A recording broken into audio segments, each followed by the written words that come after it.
Hello everyone. I hope everyone is doing well in preparation. Okay. Are you guys taking screenshot of the questions what I'm sending? Are you writing or not? Comment to me, ma. I'm seriously uploading each and every topic. Pinpoint to pinpoint. I'm writing and I'm uploading. I want to know whether you guys are following. Okay, are you checking previous year question paper also? Do it's matching? You can do that also, and comment to me. I will come to know.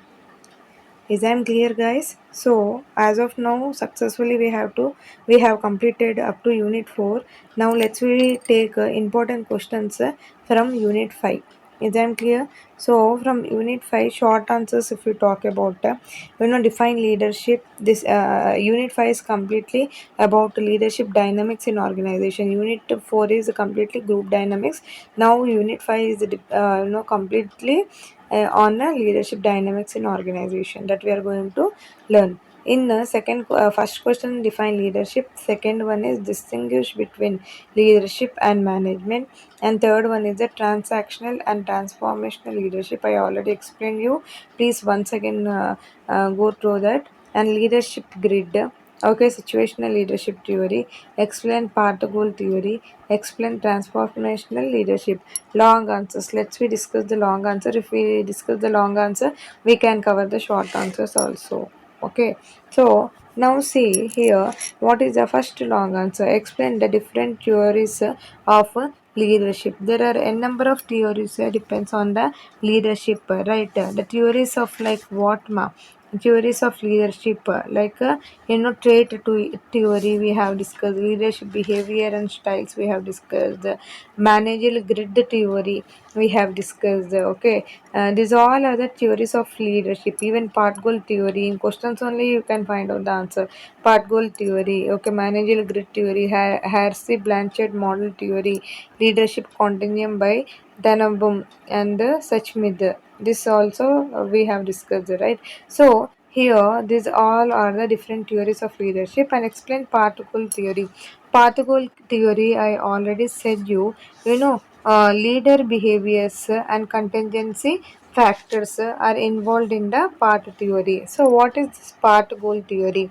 Path goal theory states that a leader should help employees achieve organizational goals by providing guidance, removing obstacles, and motivating them. Is that clear? So what are the main objectives of this path goal theory? Is that clarify workplace, remove obstacles, motivate employees, and improve the performance. Four leader styles is very very important. First one, second one, third one, fourth one. I already given in live. I taken this class. You please go to that class and listen once again. Four leadership styles is the first one is the directive leadership style. Second one is the supportive leadership style. Third one is the participative leader style, and fourth one is the achievement oriented leadership style. Here advantages: improves employee motivation, increase job satisfaction, help employees achieve goals. And limitations, if we talk about the limitation, difficulty to apply every situation, require leaders to understand the employee needs. Okay now. So and after that, discuss the Hersey Blanchard situation leadership model. I have already explained in clear cut in video. Okay, please go and see. We can call Hersey and Blanchard life cycle theory as a situational theory also. Okay, so especially four leadership styles is there. The first one is the telling, the second one is the selling, okay, and the third one is the practicing, and the fourth one is the delegating. Is that clear? Please once again listen that class, you will get understand. Okay, and after that, what is another theory? Transformational leadership. Transformational leadership, it is a leadership style in which the leader inspires, motivates, encourages employees to perform beyond their expectations. Is that clear? And achieve organizational goals. Main features, if you talk about Here, transformational leadership inspires employees. First point. Second point is that motivates employee to perform better. And third point is that encourage innovation and creativity. And fourth one is the builds trust and commitment. And fifth point is the focuses on employment development. This is very important. Transformational leadership, most important question. And explain the Black Mountains managerial grid. Here, theory based on two dimensions. One is the concern for production and concern for people. Okay, this is the main.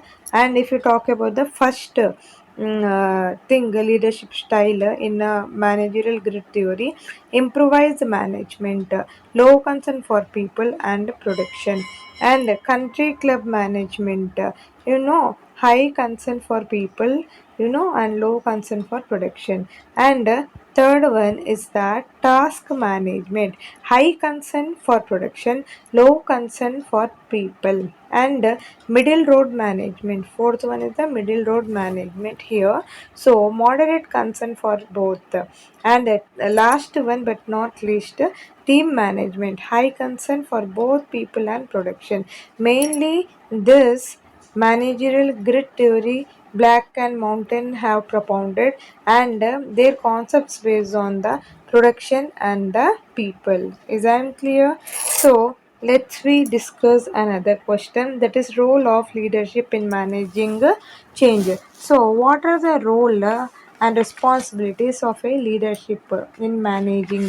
So as you know, especially they have to inspire employees with a clear vision, motivates employee to perform better, encourage innovation. These all are the roles, right? And as a leader, what his primary duty? Okay, what is primary duty, ma? That leadership is the process of influence